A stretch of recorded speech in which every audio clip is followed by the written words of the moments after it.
This happened about a year ago, right before finals week. I was exhausted, stressed, and running on caffeine and panic. Every deadline felt like it was closing in at the same time. Home was loud and distracting, so when the school announced that the library would stay open late for students preparing for exams, I decided I'd stay there as long as I needed. My house was close enough to walk. I got to the library around 6 in the evening, found a seat in the back, and focused. As the hours passed, the place slowly emptied out. One by one, people packed their bags and left. I didn't notice when the last person went. I only noticed when the silence felt too heavy. My music stopped. My phone battery was dead. I checked the wall clock and felt a sudden jolt of fear. It was much later than I thought. I started packing my things when I heard a sound that didn't belong. It came from outside the study area, slow, uneven, like something dragging across the floor. It stopped, then started again.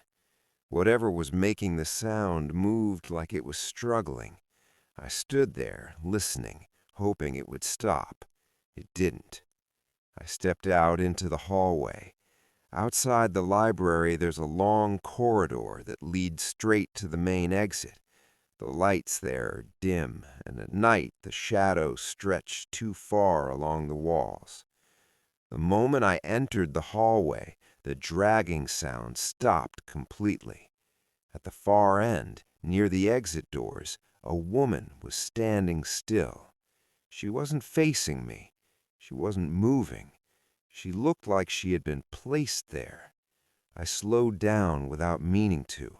The closer I got, the more uncomfortable I felt, like my body knew something my mind didn't. I tried to convince myself she was staff or someone waiting for a ride. My heartbeat was loud in my ears. Without thinking, I asked if anyone was there. She vanished. One second she was standing there. The next, the hallway was empty. The doors hadn't opened. There were no footsteps, no sound at all. I didn't wait to understand it. I walked straight outside.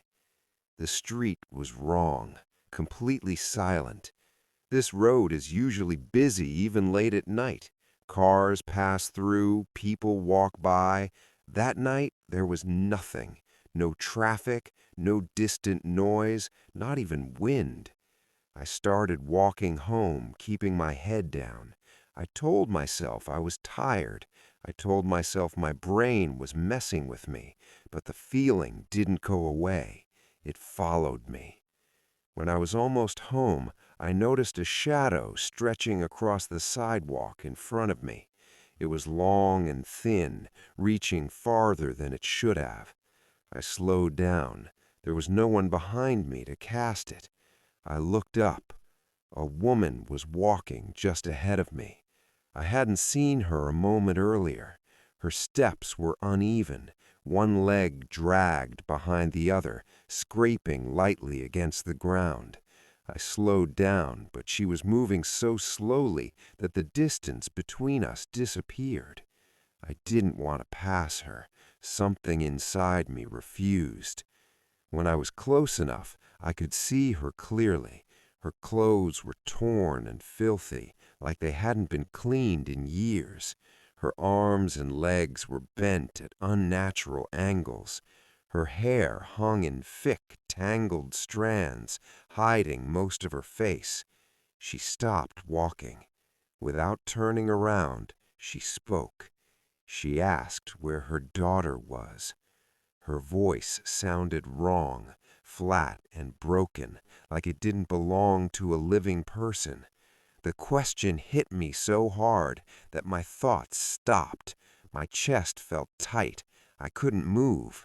I pointed down the street, away from myself, and told her that her daughter was that way. I didn't know why I said it. I just needed her to leave. She stood there for a moment longer than she should have. Then she turned her head slightly, just enough for me to see part of her face. Her eyes were empty. She nodded once and began to walk in the direction I pointed. The moment she disappeared, my body reacted. I ran. I didn't care where I was going. I just needed distance. I needed light. I needed something normal. My legs burned, but I didn't stop. Behind me, I heard her voice again, louder this time. She said her daughter wasn't there. Then I heard footsteps. They didn't sound like mine. After that, everything went black. I woke up in my bed the next morning with a splitting headache. My neighbor later told me he had found me unconscious on the sidewalk and carried me inside. I didn't remember leaving the street. I didn't remember getting home. Later, he told me something else. Years ago, a woman who lived near the school lost her young daughter in an accident on campus. The girl never made it home. The mother never accepted it. People said she wandered the area at night, asking strangers if they had seen her child. After she died, the sightings didn't stop.